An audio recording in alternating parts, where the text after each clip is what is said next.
Rebel here is going to show you how to do the free shaping exercise. Essentially what we're doing here is the hot and cold game. So if you remember from any sort of classroom setting where someone would leave the room and you would choose a simple task for them, for example, draw a circle on the board. That person would come back in and everyone else could only communicate with them in terms of hot or cold. So if that person moved around the room, they would move away from the board, they might hear cold, and if they moved towards the board, they would hear warm or hot. If they touched a marker, they might hear hot. If they touched an eraser, they might hear cold.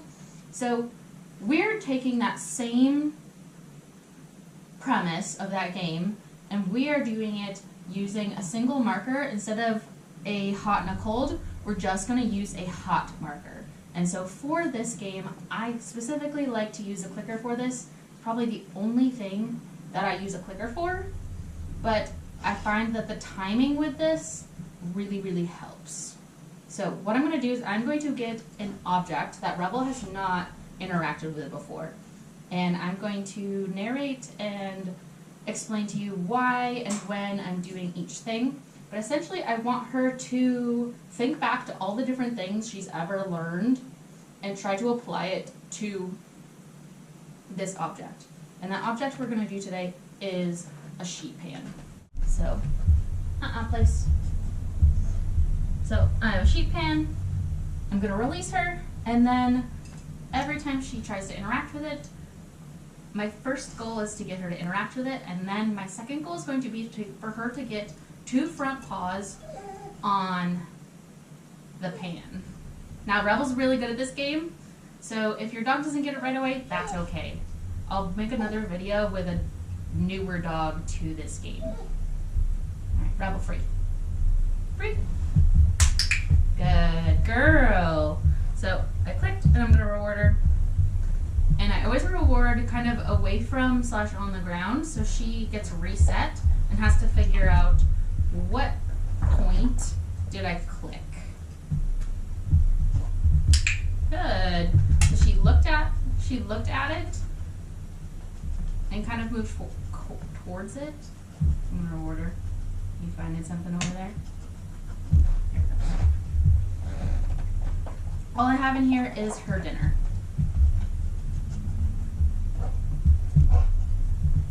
Good. So she pushed her nose towards it.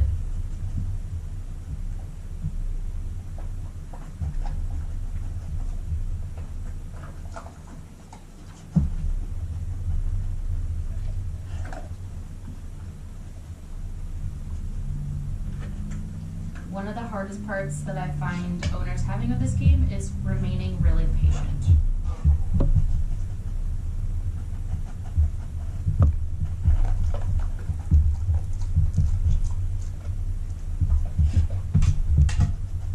Good. So she touched it a little bit with her paw. I'm going to mark and reward that.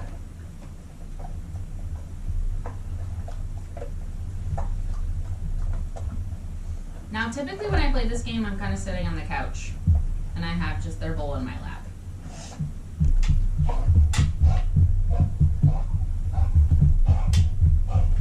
Yes, good girl. So she pawed it with her paw. Even though that's not my end goal, anything she does that is interacting, yes, good girl. I'm going to mark and reward that. So essentially I'm playing this, good job. We're going to get a couple of repetitions of her practicing that so she really understands that it's paws on there that I want. And then when I feel like she's really understanding it, I'm going to up my criteria.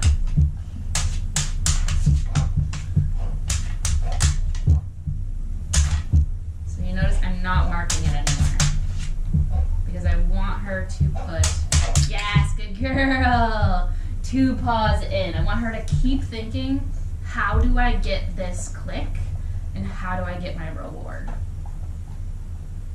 This game is really great for pushing a frustration tolerance, and also for her to just really think back. This is great for memory. This is really great for, yes, good girl.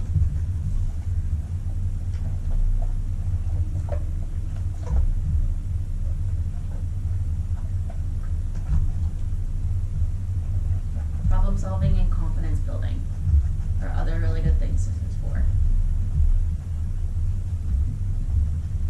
And the front paw target that I'm doing is also just good for that mind-body connection of her body awareness and proprioception.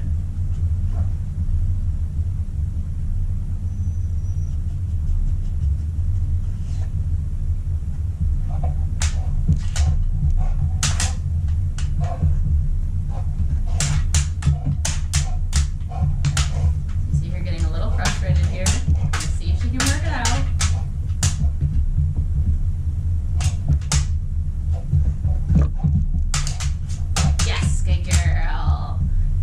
Job.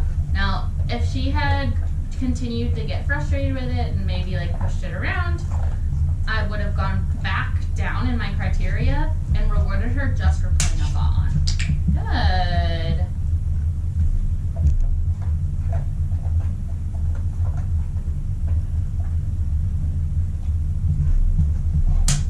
Yes, good job. Let it go, girl.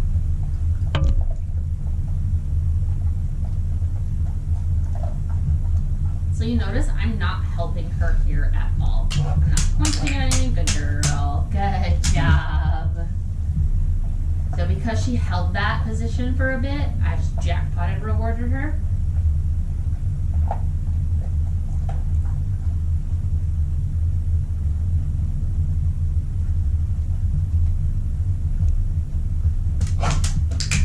Good girl.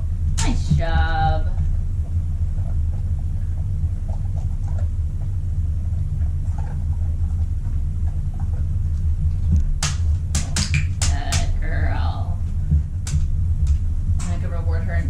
Spaces, so then she has to orient her body back to, yeah, good girl, back to that position in different ways. Because again, when our dogs learn in pictures and patterns, those picture patterns are very literal. So just because she can do it from one side of the object doesn't mean her brain automatically, see, there you go, she goes back to that original position. We're going to see if we can get her to do it from the opposite side.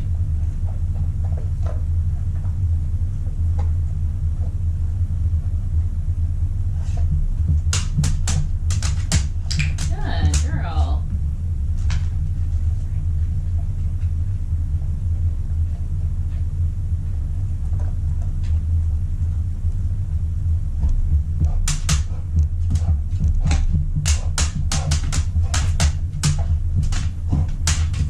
She's like pawing at it, and I want her to keep her paws there.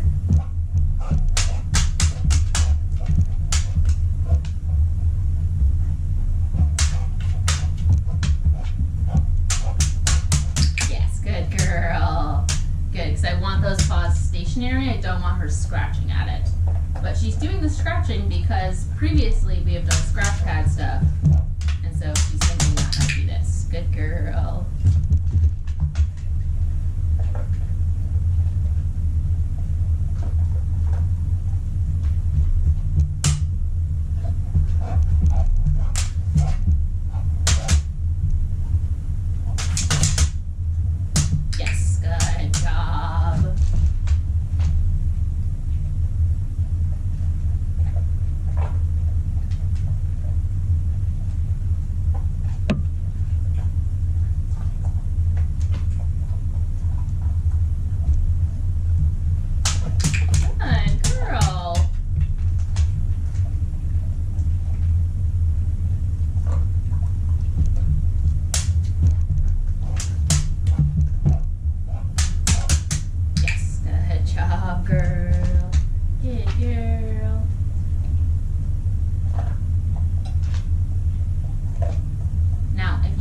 Your dog is getting overly frustrated, the best thing that you can do is to reset them and get them moving.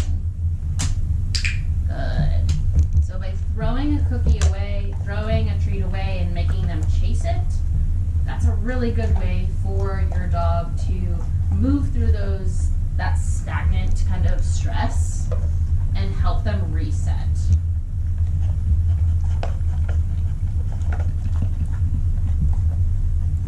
And then, as always, if you find yourself getting frustrated, that means your dog is definitely frustrated. And so, really, Rebel, get it. Come on, Rebel, get it. If you're frustrated, your dog is frustrated, so I want you to end on a positive note. End on a sit, end on a down, end on a heel. Whatever your dog knows and can easily do, mark, reward that, and then end there. You don't want to be practicing frustration. Now, Rebel's been doing this for a while, so she can do this for her whole meal. Your dog might not be able to, and that's okay. Just like not many people can go out and run a marathon right away, you have to build up your endurance. A lot of dogs need to build up their endurance of being able to do all of this problem solving.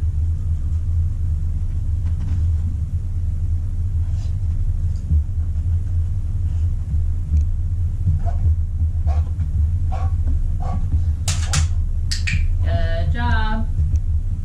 So from that different angle, she kept one paw on. So I can start building it from this angle. Good job. Now to make this a little bit harder, I can change the picture slightly.